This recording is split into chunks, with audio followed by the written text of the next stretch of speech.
আমার বান্ধবী নতুন নতুন মেকআপ আর্টিস্ট হওয়ার পর আসুন আসুন, আমার পার্লারে আসলে আর বেরোনোর ইচ্ছা করবে না। আসুন আসুন আসুন। কেন গো? আসুন না, তাহলেই বুঝতে পারবেন। ঠিক আছে।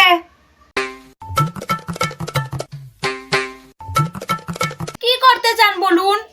আমি আইব্রো করতে চাই। ঠিক আছে। আইব্রো করতে কত টাকা?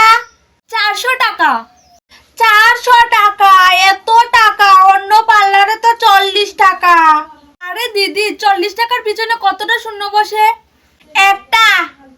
তাহলে একটা শূন্য দিতে কি প্রবলেম? আর এমনিতেও শূন্যর তো কোনো দাম নেই। এ কোন পাগলের দোকানে এসে পড়লাম, হায় ভগবান। কি দিদি, একটা আইব্রো করা শেষ, এখন আর কিছু ভাবলেও হবে না।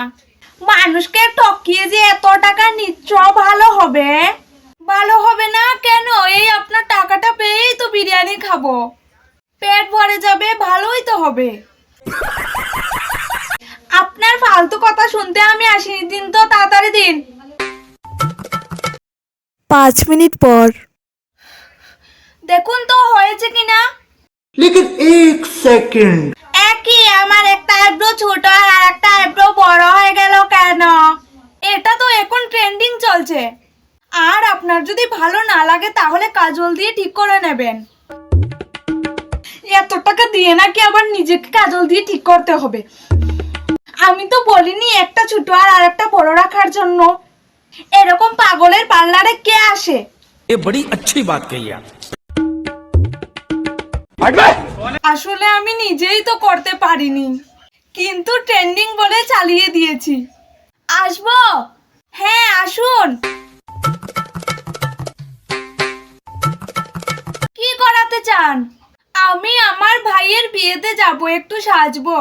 ও আচ্ছা, আমি কিন্তু একদম লাইট মেকআপ করব। হ্যাঁ একদম হয়ে যাবে, চাপ নেই। কত টাকা?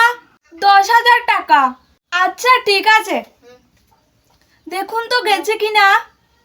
হ্যাঁ এসেছে, একদম লাইট কিন্তু। হ্যাঁ হ্যাঁ। 1 ঘন্টা পর। लेकिन एक सेकंड এটা কি? আমাকেই তো ব্রাইড সাজিয়ে দিয়েছো। তাহলে আপনিও আপনার ভাইয়ের সাথে আরো একবার বিয়ে করে নিন। ফাইজলামও পেয়েছেন, এই সাজ নিয়ে আমি বিয়েতে কিভাবে যাব? আগে আগে টাকাটাও পে করে দিলাম। উফ, ভালো লাগে না এসব কাদের পাল্লায় যে আমি পড়ি। कैसा लगा मेरा मजाक?